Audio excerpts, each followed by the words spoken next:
khai le voin hi ni som pakwa July sang hi som hi patni ani a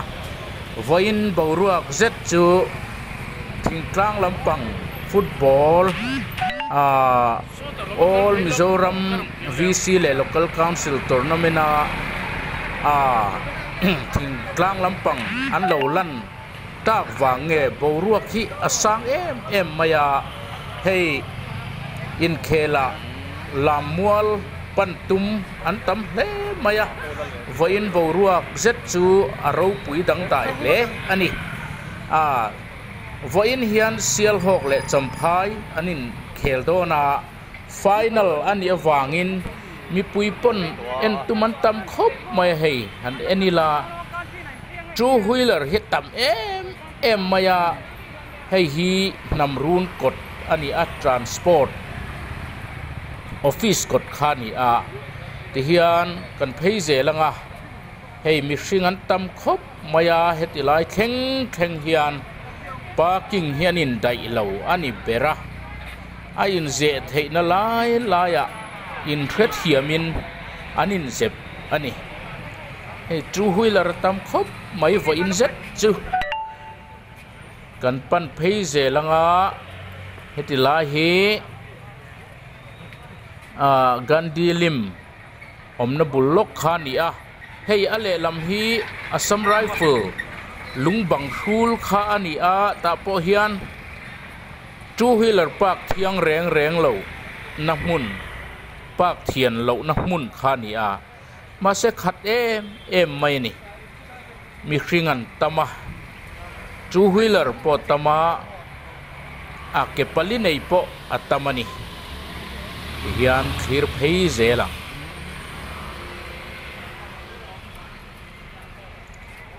tin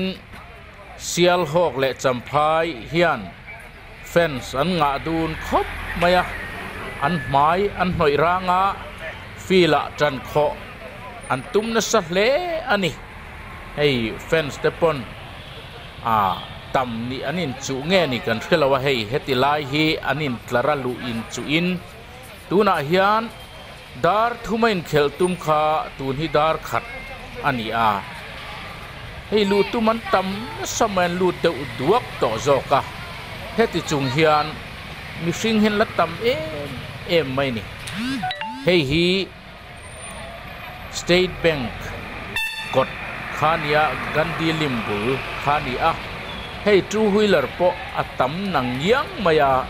motor po azam na samay tin ki bridge over bridge khianin tam takanom po ka traffic ho po an ha hle inarinom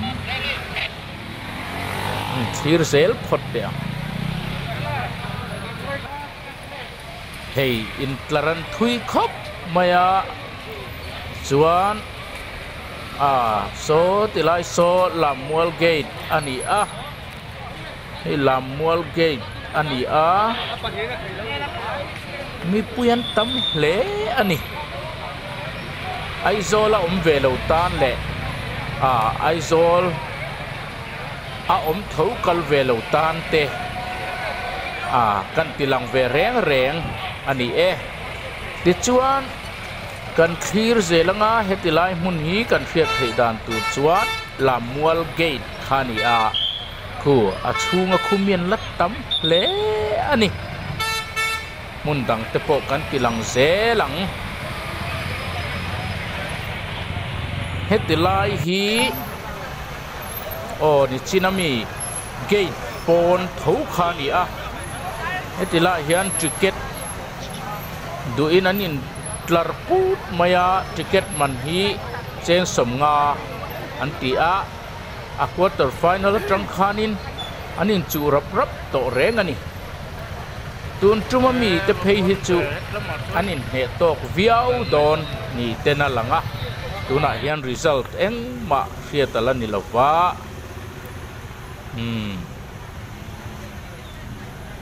dar khat apel or chau ani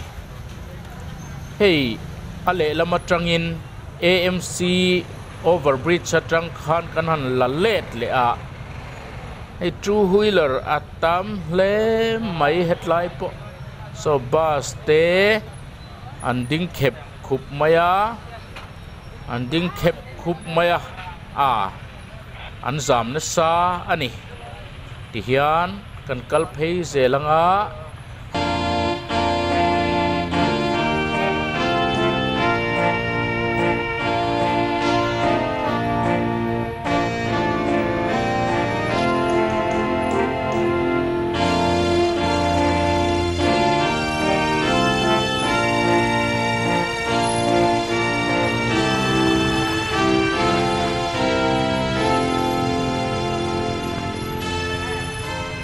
hei motoran zam na samaya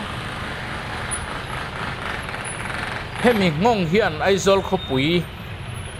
amun hlazok veng dang te po hi ti zam na samaya so ta treasury lampang te zar kot te achan mari lam thleng te po son ati zama ti chuan hei bridge sa po hian an khat ne le maya bridge hian lon chho kan tum chin ange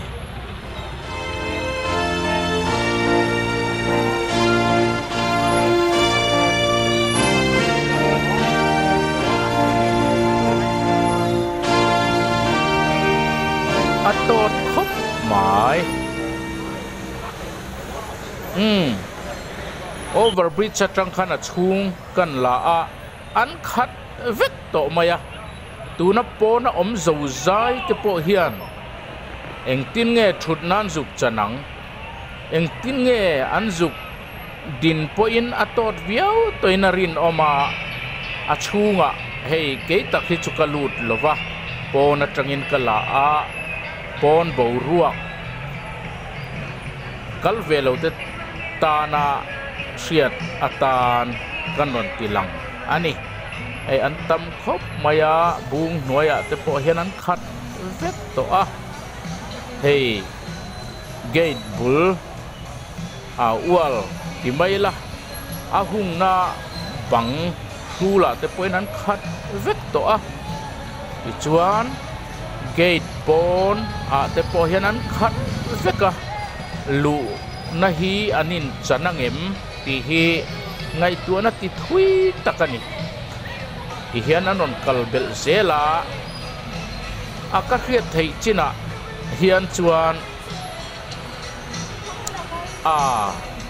sial hok lampang hi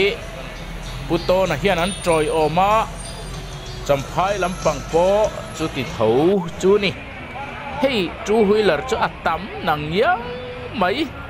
kong puya po son parking fi khon hian da achak ngotinarin om apui mia khopani hengaron khal khenglo ke ron kalta mun hlat takada hitam takanom poka